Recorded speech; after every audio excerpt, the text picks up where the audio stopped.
Não seria novidade se eu dissesse que Vidas ao Vento é um filme controverso. Desde seu lançamento, várias pessoas vinham apontando a falta de engajamento político do longa.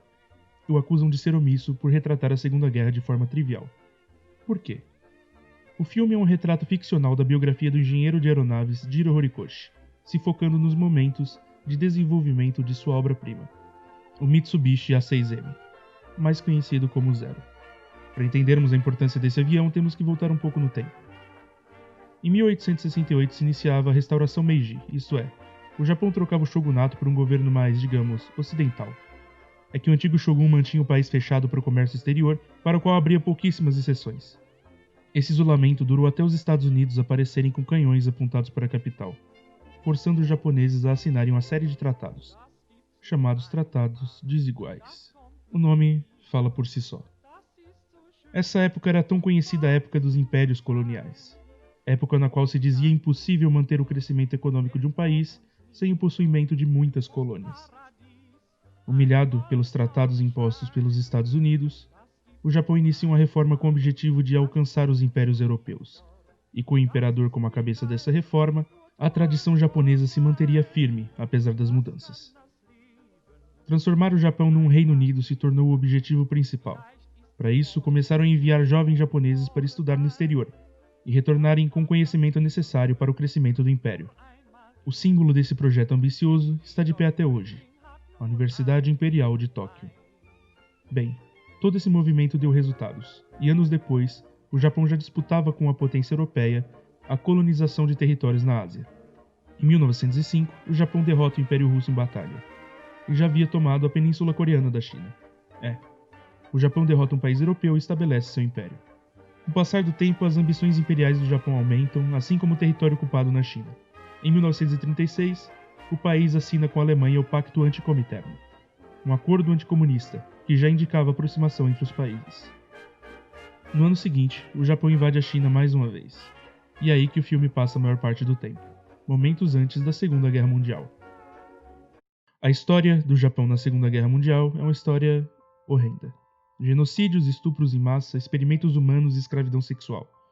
Tudo isso é altamente documentado e sabido. E é exatamente isso que produziu as críticas ao suposto último filme de Hayao Miyazaki. É que mesmo hoje, o Japão se recusa a confrontar seu passado horrendo, tentando legar o passado ao esquecimento. E muitas pessoas temiam que Miyazaki estivesse fazendo o mesmo. De fato, o filme é tão apaixonado pelos aviões quanto o protagonista, e isso ressoa muito bem com a história do próprio diretor.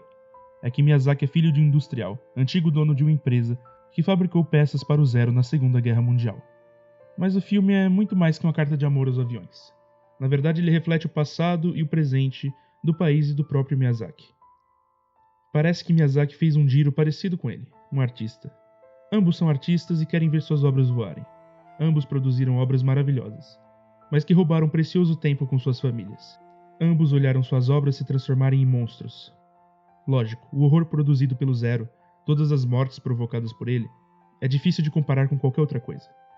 Mas para Miyazaki existe um arrependimento pelo seu legado que sempre apresenta, o moedor de carne que é a indústria dos animes. Pois é, o homem que produziu tantas obras fantásticas, que esteve no início da explosão dos animes, tendo trabalhado na Toei durante o melhor momento criativo da empresa, parece não gostar do seu legado. Como ele mesmo disse, anime foi um erro, nada mais que lixo. Mas o seu filme também reflete a cegueira seletiva do Japão, pois no momento reflexivo de Jiro e Castorp, o imigrante alemão, surge essa conversa. Aqui é Der Zauberberg, a montanha mágica, Thomas Mann?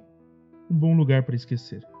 Esquece que está lutando com a China, esquece que fez um estado fantoche Manchukuo, esquece que deixou a Liga das Nações, esquece que se tornou inimigo do mundo. O Japão vai explodir. E eu acrescentaria mais ao texto do convidado. Tentam esquecer que fizeram das coreanas escravas sexuais. Tentam esquecer que mataram milhões de pessoas desarmadas, numa tentativa de fazer eugenia. Tentam esquecer de colocar esses fatos nos livros de história. Escondem esses fatos da sua população mais jovem. Simplesmente tentam esquecer por conveniência. Mas se depender de pessoas como Hayao Miyazaki, nunca esquecerão.